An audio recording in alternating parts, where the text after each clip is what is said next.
This video falls under fair use. Fair use allows commentary, criticism, and reactions. What's up, back with another one. So today, I'm showing you this clip of Doug Gottlieb blasting LeBron James as selfish and ungrateful. Check this clip out.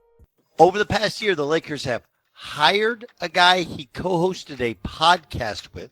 They also drafted Bronny James. And then all made statements like Bronny had earned the right to be a second-round pick when that's not even close to accurate. Not possible. Then they played Bronny the first game of the season.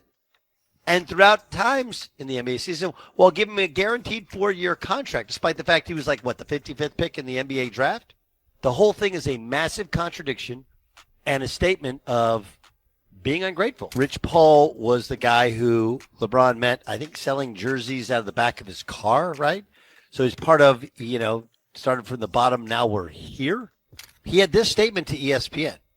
LeBron wants to compete for a championship, Paul told ESPN. He knows the Lakers are building for the future. He understands that, but he values a realistic chance at winning it all. We're very appreciative of the partnership that we've had for 8 years with Jeanie and Rob Pelinka and consider the Lakers as a critical part of his career. We understand the difficulty in winning now while preparing for the future. We do want to evaluate what's best for LeBron at this stage of his life and career. He wants to make every season he has left count, and the Lakers understand that, are supportive of what's best for him.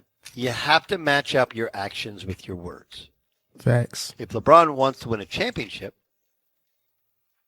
well then, why would you opt into a deal that pays you $53 million?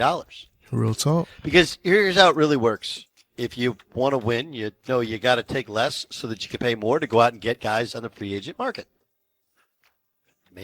And if you want to guarantee yourself a big fat paycheck, what you can do is you can backload a contract, do it as a player-only option, and you play a year with the Lakers. And oh yeah, by the way, if it doesn't work out, you want to retire.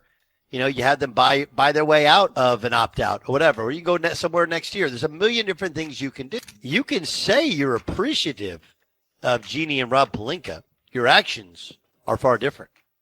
Yep. Because if you're really appreciative, why would you release a statement?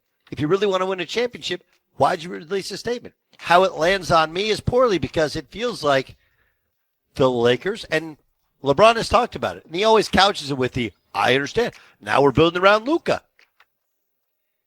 This is LeBron James and Rich Paul pouting and trying to exert some sort of leverage that doesn't actually exist. This is no different than LeBron when he was leaving Cleveland the second time, leaking out there that could be interested in the San Antonio Spurs, who had no interest in LeBron James. Wasn't happening.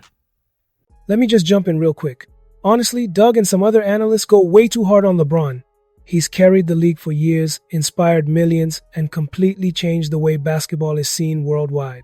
People need to remember how much he's done on and off the court.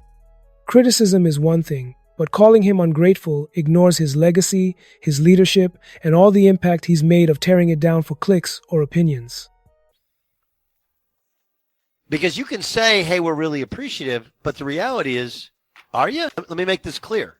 Over the past year, just the past year alone, we'll make it 13 months a year. Is that okay?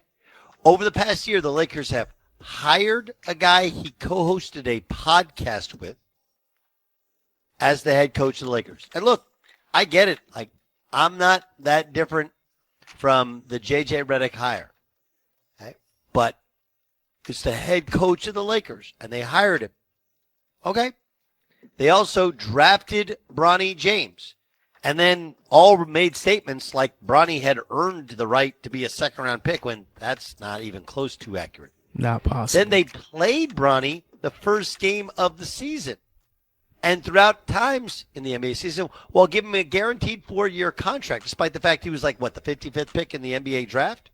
So the worst thing they did, and then if you predate that, they went out and got Anthony Davis. They overpaid for Anthony Davis. Why? He was a Rich Paul client. And when they struck out the first time around, they went back in the offseason and went after him and got him. Overpaid for him. Remember, they got Russell Westbrook on the LA Lakers. Why? They were going to get DeMar DeRozan. That was the guy. Well documented. DeMar DeRozan was going to be the third guy. But what happened was LeBron was like, nah, we like Russell Westbrook better. What's up? So what are my thoughts about this? Here's the thing. LeBron James has been one of the most influential figures in basketball history, and the way some analysts, including Doug Gottlieb, criticize him as selfish or ungrateful is over the top. It's easy to forget that LeBron has carried entire teams on his back, elevated the league's profile globally, and influenced an entire generation of athletes. Calling him ungrateful ignores all the work he's done for the sport, the countless young players he's mentored, and the consistency he's shown throughout his career. Yes, he's made choices that some people may question, but framing those decisions as evidence of selfishness without considering the bigger picture is unfair. Make sure to drop a comment, smash that like button, and make sure you subscribe for more videos like this, and I'll see you in the next video.